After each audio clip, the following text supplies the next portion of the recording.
After death, people are aware they've died. Cardiac arrest is used to determine time of death. That's when the heart stops beating. The human brain needs blood to work. So once the heart stops, so does the brain. At least, that's how it should be. But recent studies show otherwise. This is a mystery that still puzzles scientists. Cardiopulmonary resuscitation was developed in the 1960s. For the first time, people could be revived after their hearts stopped. Many of these patients described unusual experiences. They claimed to retain awareness after the cardiac arrest. This is commonly known as a near-death experience. People describe tunnels with blinding light at the end. Some claim to have had out-of-body experiences. It's unlikely that all of them were lying, but what they went through wasn't exactly near death. Clinically speaking, they were dead. So how could their brains register anything at all? British researchers did a 4-year study of cardiac arrest patients. 140 people described some form of NDE, but many other survivors couldn't remember anything.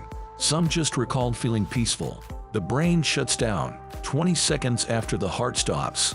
These patients' recollections should have been impossible, but they were real, and that leads to a startling conclusion. Some sort of consciousness may continue after death. Dr. Samparnia has led many studies in this field. He believes the evidence is unequivocal. Brain activity does not cease after the heart stops beating. In 2017, a Canadian study confirmed this. The researchers examined EEG recordings from 4 patients. EEG determines brain activity. The patient is considered dead when their heart flatlines.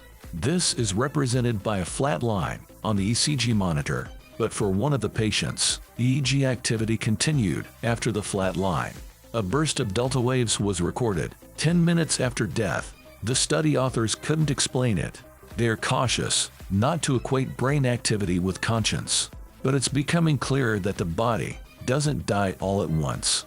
Some genes continue functioning for days after death, and if the brains take time to shut down, can we feel our own death? Obviously, there's no way to answer that question, but a 2020 study uncovered one more piece of the puzzle. The last sense to go in the dying process is hearing. Researchers investigated hearing in dying patients. Once again, they measured the patient's brain waves with EEG. They found that patients could still hear them in an unresponsive state. Their brains reacted to voices, even if they couldn't respond. All this means that death is not instantaneous. It's a complex phenomenon that affects our mind as well as body. Do you find it scary or comforting?